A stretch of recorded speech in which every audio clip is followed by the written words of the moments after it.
for the table of showbread, that was to be carried up high on the shoulders of the sons of Korah. Now, you and I tonight, we look at that and recognize as that being honor, not Korah.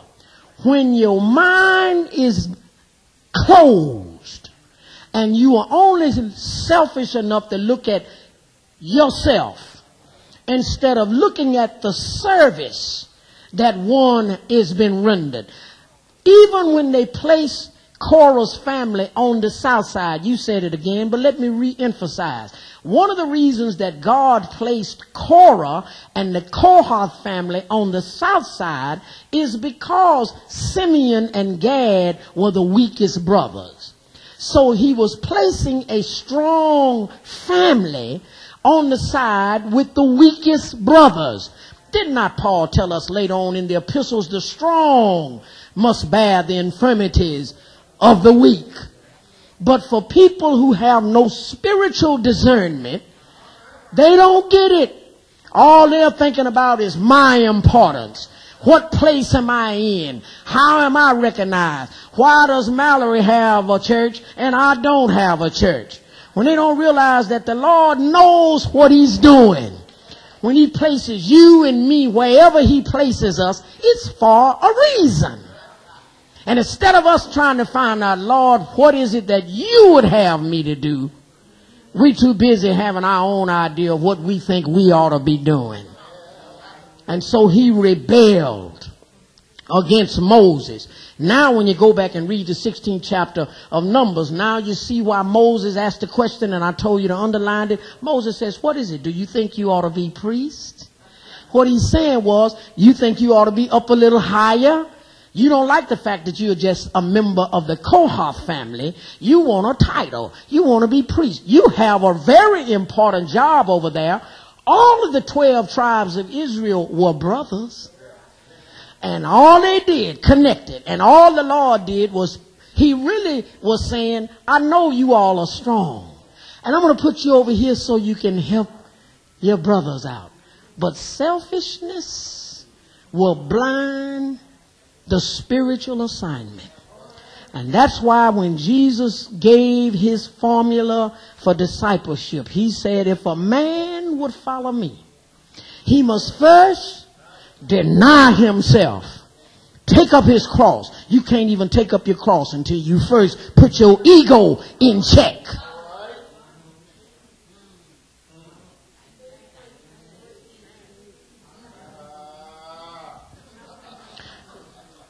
Now, if you don't look at those details that we just shared, you don't see that in the 16th chapter of Numbers.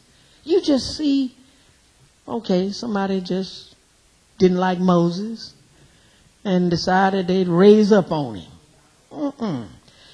You got to go to that boring section that talks about who put the tabernacle up and who broke it down. It's only there sometimes in the most minute of spots, Mallory, that you get the nugget. You got to look at it all. There ain't no part of the Bible that's boring. But you got to hook it up because it all fits when you let it speak to you instead of me and you going to it as if we looking for entertainment. It's there. So do we have this kind of person? Jude says yes. And he's saying, woe to them who will perish like the rebellion of Korah. Those persons who think that they ought be something higher in the service of God. When if he had just stopped a minute and talked to his first cousin Moses, I promise you Moses would have said, you want this? Y'all ain't hear me, do you? Moses would have said, Korah, you want this? Man, take this rod. I told God from the beginning I didn't want this job. I told him I couldn't talk. I tried to get out of it not one time, not 2 times, not 3 times, not 4 times, but 5 times I told God I don't want this. And just the other day, Korah, just before you start acting a fool, I went to God and I said, look, I ain't these folks' mama. Why are you making me carry this burden alone? If you ain't gonna do me no better than this, just kill me. Yes, sir. So what seems to be so royal and so attractive, you don't know what that position is until you get in it.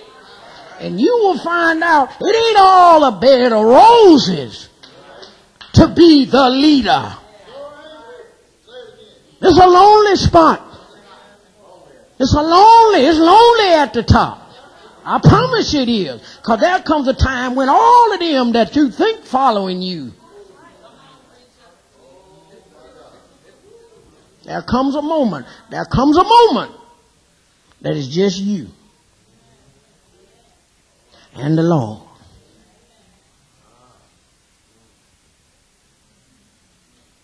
Now Moses had just had some rebellion from his sister and Aaron in chapter 12. Now 4 chapters later, here's his first cousin turning around. You think Moses was enjoying? Let's go.